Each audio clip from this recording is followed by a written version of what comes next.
नमस्कार, मैं डॉक्टर रजनीश कुमार आप सभी का एक बार फिर से हार्दिक स्वागत करता हूं। आज के वीडियो लेक्चर में हम बात करेंगे कि जो भी विद्यार्थी CUET पीजी हिंदी 2024 की तैयारी कर रहे हैं, उनके लिए हमने पिछले साल के पेपर यानी CUET पीजी हिंदी 2023 के प्रश्न पत्र की समीक्षा की है। और ये समीक्षा करने का हमारा उद्देश्य था कि पेपर के पैटर्न को समझना है और ऐसे विद्यार्थी जो कम समय को लेकर उम्मीद छोड़ चुके हैं कि उनके पास समय कम है, वो तैयारी नहीं कर सकते हैं, उनके लिए भी है कि वो पेपर के पैटर्न को देखें और एक अनुमान लगाएं कि वो जो भी समय शेष बचा हुआ है उसमें किस तरीके से तैयारी कर सकते हैं। ऐसे विद्यार्थियों के लिए जरूरी क्या है? जरूरी है पढ़ाई में निरंतरता।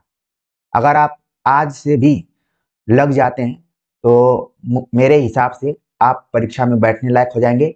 हो सकता है कि आपका सिलेक्शन भी हो जाए। तो उम्मीद बिल्कुल नहीं छोड़ना है, कपोल कल्पना इत्यादि बिल्कुल नहीं करना है कि हमारे पास समय नहीं है, हमारी पढ़ाई नहीं हो पा रही है। अगर ऐसी चीजें हैं तो आप खुद उसको सुधार करने का प्रयास कीजिए। मुझे याद आ रहा है कि मैं एक दिन अपने कॉलेज में था और एक लोकल छात्र जो कि यूजीसी नेट की तैयारी कर रहे हैं, वो मुझे खोजते हुए आए और मुझे चेहरे से वो पहचान गए। बोले कि सर आप रजनीश सर हैं? हमने कहा कि हाँ बोलिए। तो सर मैं फला परीक्षा की तैयारी कर रहा हूँ। हमने कहा कि चलिए अच्छी बात है। उन्होंने एक बात कही कि सर मेरी पढ़ाई नहीं हो पा रही है और मैं चाहता हूँ कि जब तक आप इस कॉलेज में जब तक हैं तब तक मैं नेट हो जाऊँ। तो मैंने कहा कि इससे कोई संबंध ही नहीं है। मेरे कॉलेज में रहने तक आप नेट करने की कोशिश कर रहे हैं तो ये तो दिक्कत वाली बात है। आप अभी से लग जाइए, चैनल से जुड़े रहिए, जो भी बातें मैं बता रहा हूँ उनको सीरियसली देखिए। आप अपने ऊपर ज़्यादा फोकस कीजिए। हमारा जो काम है, हम तो आपको मार्गदर्शन दे रहे हैं, हम कोशिश कर रहे हैं पूरी तरीके से कि आप अपने जिस भी लक्ष्य को पाना चाहते हैं उसमें सफल हो। तो सीधे सीधे मैं ये कहना चाह रहा हूँ कि समय को लेकर बिल्कुल आपको चिंतित नहीं होना है, अपनी पढ़ाई में निरंतरता लाना है। जैसे जैसे आप चीज़ों को कवर करते जाएंगे, पाठ्यक्रम को कवर करते जाएंगे, आप अपनी पढ़ाई को या फिर पढ़ने की जो सीटिंग प्लान है उसको भी बढ़ाते जाएंगे। शुरुआत में आप 2 घंटा पढ़ेंगे, फिर इसके बाद 4 कर दीजिए, फिर 6 कर दीजिए, फिर 8 कर दीजिए। जैसे जैसे आपकी गति बढ़ती जाएगी, आपका कॉन्फिडेंस बढ़ता जाएगा, आप इस परीक्षा के परिणाम के नजदीक आते जाएंगे। वरना आप अगर कपोल कल्पना कर रहे हैं और सपनों में खोए हुए हैं तो फिर दिक्कत हो सकती है। हो सकती है कि मेरी बात आप सभी को कड़वी लग रही हो। ऐसे विद्यार्थी जो कम समय को लेकर चिंतित है उनके लिए मैं कह रहा हूँ। बाकी व्हाट्सएप ग्रुप जो हमने बनाया हुआ है उसमें लगातार आपकी पढ़ाई चल रही है, मैं मैटर भेज रहा हूँ। और आप सभी से मैंने गुजारिश किया है कि थंबनेल को बिल्कुल मत देखिए कि ये किस परीक्षा के लिए बनाया गया था, क्योंकि हमारी भी क्षमता है, हम अलग अलग परीक्षाओं की तैयारी कराते हैं। बहुत सारी परीक्षाओं के पाठ्यक्रम मिलते जुलते रहते हैं। तो जो भी चीजें मिलेंगी मैं आपके पाठ्यक्रम से रिलेटेड अगर होगा तो ग्रुप में भेज दूंगा। उसको आपको अपना मानते हुए देखना है, पढ़ना है, सोचना है, समझना है। और मैं गारंटी के साथ कहता हूं कि आप सफल हो जाएंगे। जिस प्रश्न पत्र की मैं समीक्षा करने जा रहा हूं, संयोग से ये प्रश्न पत्र मुझे मिला था जो 2023 की परीक्षा में जिस विद्यार्थी का पहला रैंक आया था, उनका नाम है शुभम कुमार। इनका पहला रैंक आया था और संयोग से इनका प्रश्न पत्र मुझे मिला है और उसकी मैंने समीक्षा की। मुझे लगा कि प्रश्न पत्र पर मैं विस्तार से बातचीत करूं उसके पहले ये बता दूं कि किस एरिया से ज्यादातर प्रश्न पूछे जा रहे हैं और उनकी संख्या कितनी है, इस पे मैं बात करूंगा। शुभम कुमार जिन्होंने फर्स्ट रैंक लाया, ये हमारे एक मित्र हैं श्रीमान जैनेन्द्र, जो कि पेड क्लासेस चलाया करते थे। उनके कोर्स को इन्होंने ज्वाइन किया था, लेकिन मेरे चैनल को भी ये फॉलो करते थे। तो इसलिए मैं कोई दावा नहीं पेश कर रहा हूँ कि हमारे यहाँ से ही पढ़ाई की है, लेकिन शुभम से मेरी फेसबुक पे चर्चा हुई तो इन्होंने कहा कि जी सर मेरा ही पहला रैंक है, मैं ही वो शुभम हूँ। तो मुझे अच्छा भी लगा और नेट की तैयारी में वो भी लगे हुए हैं। तो मैं ये कहना चाह रहा हूँ कि ये ऐसा प्लेटफॉर्म है कि आप अलग अलग जगहों पे कोर्सेज कर रहे हैं तो भी आप यहाँ से जुड़कर लाभ उठा सकते हैं, क्योंकि जैसा कि आप जानते हैं कि ये विदाउट पेड कोर्स चलता है। आप सभी को केवल मोटिवेट करने के लिए और परीक्षा में सफल कराने के लिए हम पेड कोर्स से भी ज्यादा मेहनत करने की कोशिश करते हैं। आप चीजों को बिल्कुल समझ रहे होंगे। आगे आप जब जुड़ गए हैं तो इसका आभास होना शुरू हो जाएगा। तो चलते हैं, बात करते हैं कि सीयूईटी पीजी हिंदी 2023 के प्रश्न पत्र में कहां सवाल पूछे गए थे और उनकी संख्या कितनी रही। पहला जो क्षेत्र हमने देखा प्रश्न पत्र में वो था कथन से। कथन और तर्क पर जो आधारित प्रश्न पूछे जाते हैं, इनकी संख्या 14 के आसपास में थी। 14 प्रश्न ऐसे आए हुए थे जो कि कथन और तर्क पर आधारित थे। कथनों में कुछ कथन सीधे सीधे थे। ये भी एक नया पैटर्न मैंने देखा इस पेपर में कि कुछ सीधे सीधे प्रश्न थे और कुछ प्रश्न असत्य और सत्य पर आधारित थे। तो इनकी संख्या कुल 14 थी। दूसरा जो क्षेत्र रहा है वो है हिंदी साहित्य का इतिहास। अब हिंदी साहित्य का इतिहास देखा जाए तो इसमें संपूर्ण चीजें आ जाएंगी, फिर भी हमने यहाँ पर डिवाइड किया हुआ है प्रमुख विधाएं जो कि आपके सिलेबस में भी लगी हुई है। कहानी, उपन्यास, नाटक, निबंध और आलोचना, इनसे संबंधित सवाल रहे। अन्य गद्य विधाएं से भी सवाल रहे और पंक्तियों से कुछ सवाल रहे, जैसे कवियों की पंक्तियां, आदिकाल से लेकर आधुनिक काल के कुछ कवियों की पंक्तियां रही और ऐसी पंक्तियां रही हैं जो कि पहले यूजीसी नेट के पेपर में पूछी जा चुकी हैं। बहुत नई पंक्तियां नहीं रही। हाँ, आलोचकों के कुछ नए कथन रहे जिस पर कि मैं आगे तैयारी कराते हुए प्रकाश डालूंगा और हो सकता है कुछ वीडियो लेक्चर आएंगे। तो हिंदी साहित्य का इतिहास से कुल 38 प्रश्न पूछे गए हैं। तो आप देख सकते हैं कि इसका जो खाना है ये भी बड़ा है और प्रश्नों की संख्या भी बड़ी है। तो हिंदी साहित्य का इतिहास आपको इंपॉर्टेंट करके एकदम देखना है।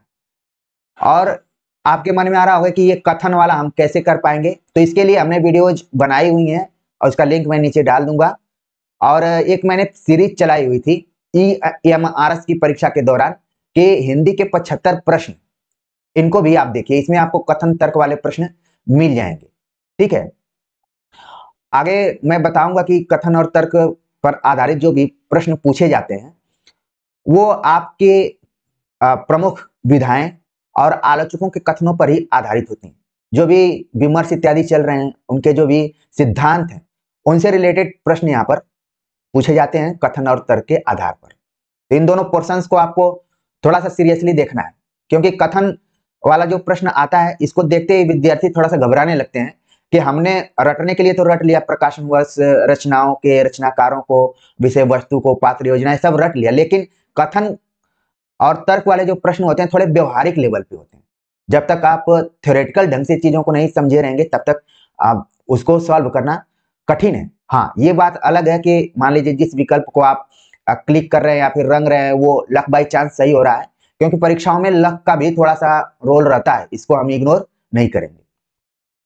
अगला पॉइंट जो है कि भाषा विज्ञान और हिंदी भाषा से रिलेटेड कुल 5 प्रश्न पूछे गए।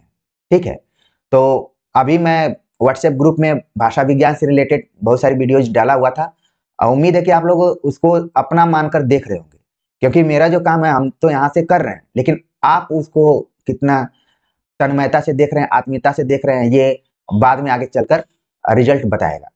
तो भाषा विज्ञान और हिंदी भाषा से ज्यादा सवाल नहीं पूछे गए, 5 सवाल पूछे गए।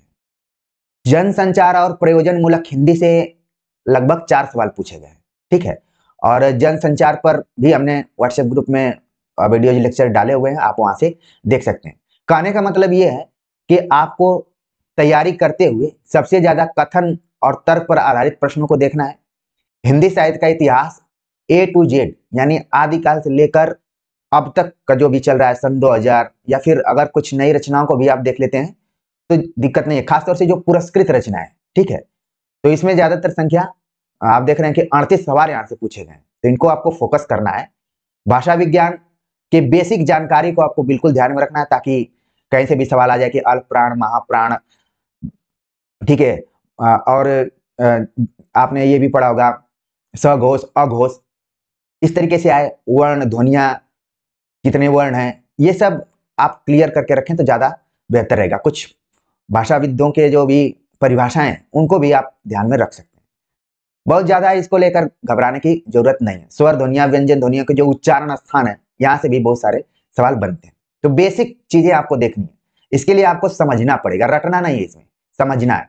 तो भाषा विज्ञान पे हमने काफी मेहनत से वीडियोज बनाई हुई है, पुरानी वीडियोज को भी जाकर आप देखिए, वो बहुत काम में आने वाली है। जनसंचार प्रयोजन मूलक हिंदी से जैसा कि मैंने बताया कि 4 सवाल पूछे गए हैं, तो इसका भी बेसिक ही आपको तैयार करना है। बहुत इसमें किताबों को लेकर चिंतित नहीं होना है कि कौन सी किताब पढ़ लेंगे तो हो जाएगा। वैसे मैंने उन विद्यार्थियों को जरूर बताया कि जो एकदम से 5-6 महीना लेकर इस परीक्षा की तैयारी करना चाहते हैं तो फलक किताब पढ़ सकते हैं, क्योंकि इस परीक्षा में अलग-अलग ढंग के विद्यार्थी आपको मिलेंगे। हो सकता है कुछ विद्यार्थी ऐसे हों जो कि ऑलरेडी इस परीक्षा में बैठ चुके हों और कुछ नंबरों से उनका ना हुआ हो और एक बार वो दोबारा से अपने को मोटिवेट करते हुए समझाते हुए इस परीक्षा में बैठ रहे हो, तो उनके तैयारी में और आपकी तैयारी में थोड़ा सा अंतर तो रहेगा जो पहली बार बैठ रहे हैं। तो उन विद्यार्थियों के लिए मैंने बताया था कि ये किताब आप खरीद लीजिए और विस्तार से पढ़िए, क्योंकि उनके पास समय ही समय है। ठीक है, अगला जो क्षेत्र है वो भारतीय काव्य शास्त्र है, जिससे कि 9 सवाल पूछे गए थे। तो आप देख रहे हैं कि तीसरे नंबर पर प्रश्नों की संख्या में भारतीय काव्य शास्त्र है। तो इसमें जो इस सिलेबस में दिया गया काव्य हेतु, काव्य लक्षण, काव्य प्रयोजन और शब्द शक्ति, यहाँ से सवाल पूछे गए हैं। इनकी संख्या 9 है, तो इसको भी आपको सीरियसली लेना है। कथन हो गया, हिंदी साहित्य का इतिहास हो गया, ठीक है, और भारतीय काव्य शास्त्र, यहाँ से सवाल पूछे जा रहे हैं। हिंदी व्याकरण से रिलेटेड जो क्वेश्चन पूछे गए थे इनकी संख्या 5 थी। तो कुल मिलाकर आपने देखा कि किस एरिया से ज्यादा सवाल पूछे जा रहे हैं, किस एरिया से कम सवाल पूछे जा रहे हैं। ये तो हमने सीयूईटी पीजी हिंदी 2023 के प्रश्न पत्र की समीक्षा की है। लेकिन एक चीज आपको ध्यान में रखना है कि जब आपको चकमा देना होता है, आपको अप्रत्याशित ढंग से चौंकाना होता है, तो हो सकता है कि इसी एरिया में से किसी में से ज्यादा सवाल पूछ लिया जाए। हो सकता है कि आगे के एग्जाम में कथन से कम सवाल पूछ लिए जाए, भाषा विज्ञान, जनसंचार, हिंदी व्याकरण, काव्य शास्त्र से और ज्यादा सवाल पूछ लिए जाए, तो ये संभावना बन सकती है। तो मोटे तौर पर आप एक बार अपने सिलेबस के अनुसार जो भी इसमें टॉपिक्स लगे हुए हैं उनको अच्छे से कवर कर लीजिए, विस्तार से देख लीजिए, लेकिन रणनीति का एक हिस्सा बनाइए कि इन पोर्शंस को हमें ज्यादा ध्यान रखना है और अपने ये जो 6-7 पॉइंट्स हैं इनको समय के अनुसार डिवाइड कर लीजिए कि 2 घंटा हम हिंदी साहित्य का इतिहास पढ़ेंगे, 1 घंटा हम कथन को ध्यान में रखेंगे, 45 मिनट हम पढ़ेंगे भाषा विज्ञान, ठीक है, आधा घंटा प्रयोजन मूलक हिंदी पढ़ेंगे, 1 से 1.5 घंटा हम भारतीय काव्य शास्त्र पढ़ेंगे, हिंदी व्याकरण 1 घंटा पढ़ेंगे। तो कुल मिलाकर आप कम से कम इस समय जब आप परीक्षाओं की तैयारी कर रहे हैं और आपकी परीक्षाएं नजदीक आने वाली, तो 6 से 7 घंटा तो आप पढ़िए ही पढ़िए। इससे कम में तो मुझे लग रहा है कि थोड़ा सा प्रेशर बढ़ सकता है। ठीक है, तो कुल 75 प्रश्न कहां से कैसे कैसे पूछे हमने बता दिया और रणनीति के बारे में भी चर्चा कर दी। हमने शुभम कुमार जी से रिक्वेस्ट किया कि एक बार वो अगर अपनी रणनीति के बारे में चर्चा करना चाहें तो हमें जरूर एक बार बताएं। हमने मैसेज करके उनको छोड़ा हुआ है, अब देखते हैं वो रिप्लाई करते हैं कि नहीं। लेकिन फिर भी आप लोग अपनी तैयारी को एकदम से जारी रखिए और जो भी व्हाट्सएप ग्रुप में हम मैटर भेजते हैं उनको आप देखिए, एकदम ईमानदारी से देखिए और निश्चित तौर पर आपको सफलता वहां से मिलेगी। आपका कॉन्फिडेंस भी बढ़ेगा, आपकी सीटिंग प्लान भी बढ़ेगी और आपको बहुत आनंद आएगा, मुझे जहां तक लग रहा है, क्योंकि हम बहुत ही सच्चे और ईमानदारी से कोशिश करते हैं कि चीजों को आप तक पहुंचाऊं। आपने देखा होगा कई बार कि जब जरूरत पड़ती है तो मैं अपना यहाँ चेहरा भी नहीं लगाता, पीडीएफ से ही काम चलाता हूँ। मुझे भी शौक है कि मैं मतलब बाहें फैलाकर खूब बढ़िया से बाल को झाड़ते हुए आप सभी से बातचीत करूं, लेकिन क्योंकि उससे ज्यादा जरूरी है कि आपको ऑथेंटिक कंटेंट में प्रोवाइड करवाऊं, ताकि आप यहाँ से अगर आधा घंटा भी अपना समय दे रहे हैं तो उसमें से आपका 28 मिनट आपके लिए बहुत इंपॉर्टेंट हो। ठीक है, तो उम्मीद है कि मेरी बातों को और भावनाओं को आप अच्छे से समझ गए होंगे। इससे कोरिलेट करते हुए अपने दृढ़ संकल्प को मजबूत करते अपने लक्ष्य की तरफ आगे बढ़िए। मुझे पूरी उम्मीद है कि एक दिन आप कमेंट्स कर जरूर बताएंगे कि सर मेरा सीयूईटी में हो गया और मैं जेएनयू में, डीयू में, बीएचयू में मेरा एडमिशन होने के चांसेज हैं। मैं चाहता हूं कि जेएनयू में चला जाऊं। जो भी यूनिवर्सिटी आपको अच्छी है, मैं किसी भी खास यूनिवर्सिटी के बारे में बहुत ज्यादा कमेंट्स नहीं करूंगा। तो मिलते हैं एक नए टॉपिक के साथ, तब तक के लिए नमस्कार।